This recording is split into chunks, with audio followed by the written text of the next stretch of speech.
우리 찬송가 300장 같이 부르시겠습니다. 300장.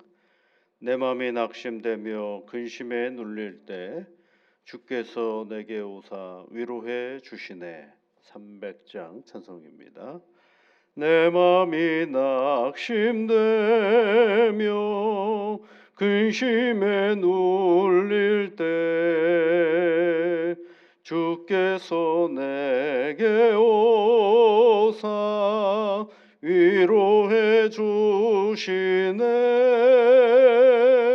가는 길 캄캄하고 괴로움 많으나 주께서 함께하며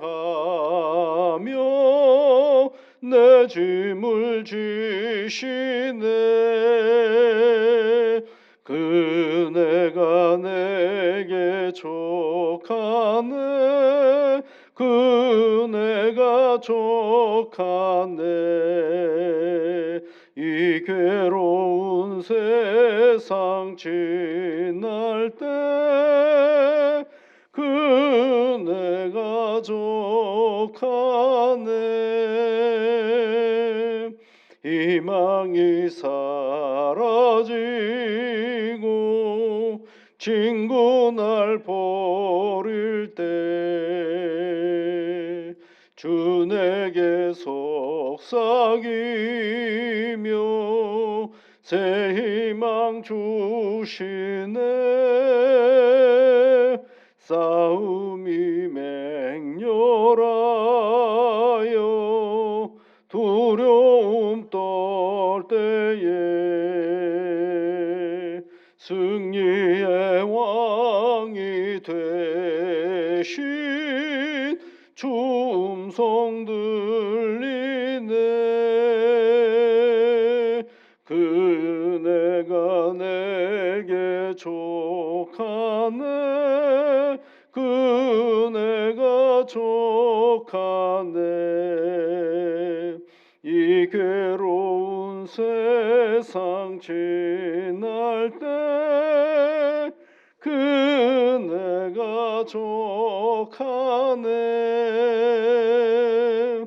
번민이 가득 차고 눈물이 흐를 때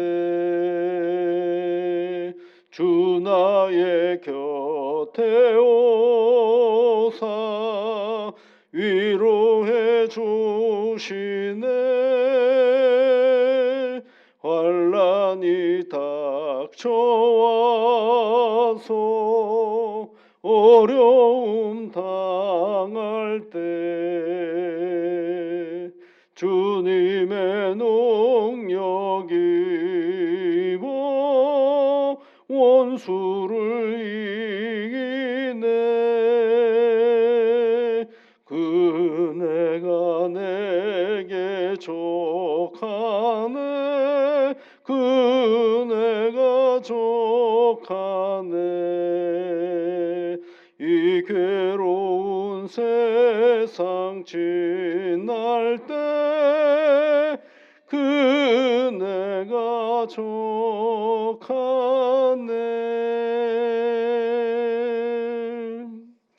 새날을 허락하신 하나님 고맙고 감사를 드립니다. 주 예수 그리스도의 이름을 부르며 간구하는 주의 자녀들에게 이 시간 함께하여 주셔서 하늘의 은혜와 능력으로 오늘도 붙잡아 주시옵소서. 오늘은 우리 민족의 고유의 명절인 설입니다.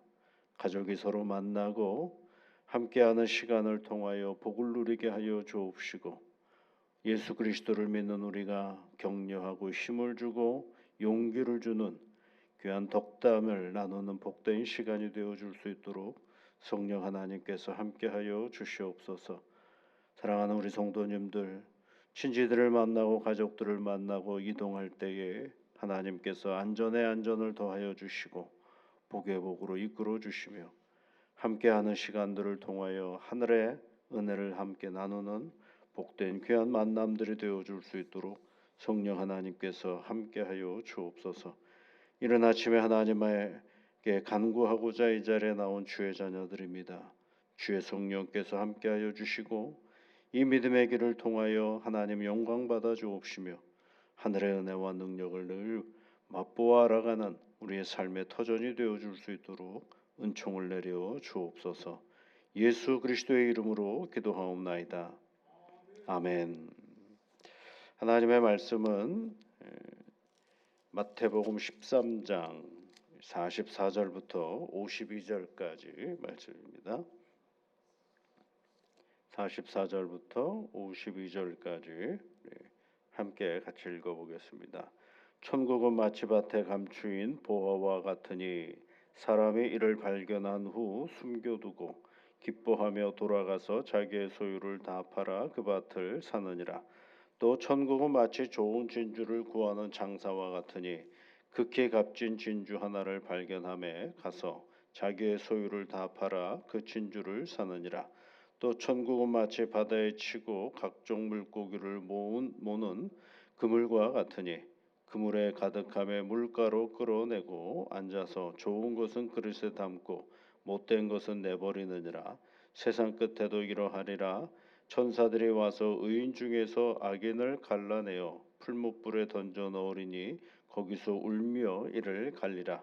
이 모든 것을 깨달았느냐 하시니 대답하되 그러하오이다. 예수께서 이르시되 그러므로 천국의 제자된 서기관마다 마치 새 것과 옛 것을 그 곳간에서 나오는 집주인과 같으리라. 아멘. 세 가지 비유를 또 말씀해 주시죠. 밭에 감추인 보화 이야기가 있고 또 좋은 진주를 구하는 장사와 같고 그다음에 이제 바다에 치고 각종 물고기를 모으는 그물 비유로 얘기하고 있죠. 천국 하나님의 나라는 계속 설명해주고 있죠. 근데 설명은 하나님의 나라는 이러이러한 것이다라고 말하는 것이 아니라 이 그 밭에 반추인 보화 그다음에 천국 진주를 사는 장사꾼 그리고 그물을 던지는 어부의 이야기를 통해서 말씀해주고 있는데 이 세 가지는 다 그네들의 일상생활 속에서 가장 가까운 것들이죠.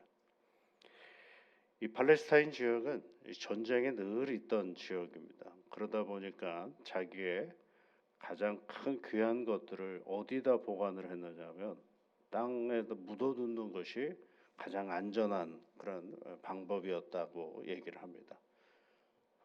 땅 깊숙하게 잘 묻어두고 표시를 해놓는 것이죠.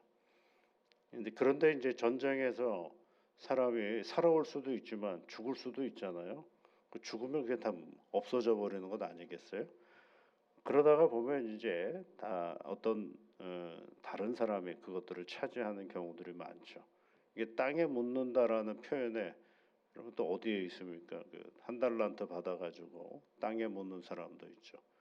그럼 그 사람은 우리가 보통 이제 게으르다라고 표현할 수도 있지만 잃어버리지 않으려고 가장 안전한 방법을 선택한 것일 수도 있거든요. 그처럼 이 땅에 무언가를 묻는다라는 건 가장 안전한 곳에 있는 것인데 그런데 어떤 사람이 밭을 갈다가 그렇죠. 밭을 갈다가 아마 이것은 소작인이었던 것 같아요. 그러니까 나중에 밭을 사지 않겠습니까? 밭을 갈다가 금은보화를 발견된 것을 보게 되는 것이죠. 밭을 갈다가 그런데 여러분 잘 생각해 보시면 그 밭이라면 이 사람이 평생 그 소작을 하지는 않았을 것 아니겠어요? 다른 사람도 이 밭을 갈았을 것이고 또 다른 사람도 밭을 갈았을 것인데 유독 이 사람이 이것을 발견했다라는 얘기는 이 사람이 뭐 했다는 얘기냐면 다른 사람들도 성실했을는지 모르겠지만 이게 우연이 아니라 이 사람이 굉장히 성실하게 자기 그 밭에서 열심히 일을 했다라는 것을 말해주는 것이죠. 건성건성 그냥 밭 위에서만 이렇게 얘기한 것이 아니라 작물을 더 잘 해보려고 땅을 뒤집고 거기에 비료를 주고 성실하게 그 밭을 잘 활용을 했기 때문에 거기서 그 보화를 발견하게 되었다라는 것입니다. 그러니까 이것을 어, 많은 사람들이 우연하게 발견했다라고 얘기를 하는데 여러분 가만히 한번 보십시오. 우연이라는 게 그냥 생기는 게 아니고요. 우연도 성실하고 부지런해야 우연이 생기는 것이지 어느 날 갑자기 그것이 좋은 일이 떨어진다라고 게으르면 그것도 못 잡는 사람들이 얼마나 많은데. 그래서 이 천국은 뭐와 같으냐라고 할 때 우리 하나님의 은혜 안에서 부지런히 내게 맡겨진 일상을 감사하며 성실하며 주어진 조건 안에서 최선을 다하면서 살아갈 때 거기서 뭐가 발견되어지는 거예요? 금은보화가 발견되어지는 것처럼 우리 하나님께서 우리에게 주신 오늘의 삶의 자리 속에서 성실하게 내게 맡겨진 이 믿음의 길을 잘 건강하게 걸어갈 때 그때 거기서 발견되어지는 게 뭐냐?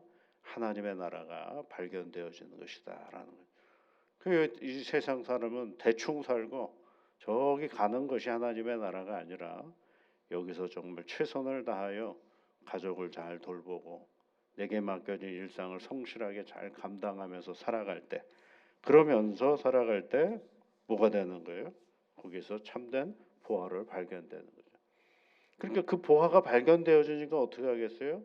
어떻게든 그 보화를 놓치지 않으려고 자기가 가지고 있는 그 모든 것들을 다 팔아서 그 밭을 사는 그런 진취적인 모습도 거기서 나오게 되는 것임을 말해주고 있는 것이죠. 이 두 번째 비유는 뭘까요, 여러분? 좋은 진주를 구하는 장사라죠. 진주를 구하는 장사가 뭐 장사꾼이죠. 좋은 진주를 구하는 장사꾼. 이거는 우리의 정서하고 오늘 잘 맞지 않는데 이 진주는 그냥 좋은 값비싼 어떤 보화로만 얘기하는 것이 아니라 진주는 당시에 돈이 많은 사람들에게 있어서의 꼭 있어야 되는 사치품과도 같은 것이 진주였다라고 얘기를 합니다. 그러니까 아름다움의 극치를 나타내는 것이 바로 이 진주였다라고 얘기를 합니다. 그래서 고대 근동에서는 이 진주를 돈이 많은 사람들이 어떻게든지 내 집에 이런 진주가 있어라고 말할 수 있는 것, 그것이 굉장히 큰 자랑거리다라고 볼 수가 있는 것이죠. 그래서 역사적인 인물이었던 클레오파트라라는 그러한 여왕은 어떤 진주를 가지고 있었느냐면 기록에 보면 2,500만 데나리온의 가치를 가지고 있는 그런 큰 진주를 가지고 있었다 그래요. 그러니까 아주 그 진주를 보면 빛깔도 좋고 그리고 아름다움을 잘 드러내는 그런 진주였다고 합니다. 근데 2,500만 데나리온, 데나리온이라는 건 하루 품삯 값을 얘기하는 거거든요. 2,500만 데나리온. 그러니까 엄청난 가치가 있는 거죠. 하루 품삯을 오늘날 우리의 돈으로 하면 한 10만 원 정도 잡는다 그러면 이 대단한 큰 돈이 아닐 수가 없죠. 그런 거 하나하나를 가지고 있는 거를 자랑스럽게 여겼는데 그것을 구하는 사람이 누구예요? 장사꾼. 그 진주를 구하는 장사꾼은 천국에 비유한 것이죠. 근데 그 하나를 발견하고 나서 어떻게 했다 그랬어요? 자기의 소유를 다 팔아 그 진주를 샀다. 이렇게 되어 있죠. 자기의 진주를 다 팔았다는 거예요. 그러니까 천국은 꼭 뭐와 같으냐? 정말 정말 가치 있는 것이어서 오늘 이 땅에서 우리가 소중하게 여기는 그 어떤 것보다도 다 팔아도 그 것 하나 구하는 것만큼의 그 가치를 누릴 수 있는 것들이 없다라는 것을 말해주고 있는 거죠. 그만큼 천국은 소중한 것이고 가치 있는 것이다라는 것을 또 말해주고 있는 것이죠. 그 다음에 이제 또 어떤 비유를 얘기하고 있어요. 바다에 치고 각종 물고기를 모으는 그물과 같다. 그물을 던지면 투망 같은 거 던져버리면 여러분 어떻습니까? 좋은 고기도 나오지만 또 뭐 이상한 것들도 끌어올리는 경우들이 많지 않겠습니까? 그래서 그 뭐 극한 직업 이런 프로그램에 보면 그 어부 이야기들이 많이 나오죠. 나가서 고기 잡는 그런 부분들을 보면 고기도 잡지만 때로는 이상한 것들도 걸려오는 것들이 있죠. 그럴 때 어떻게 해요, 여러분?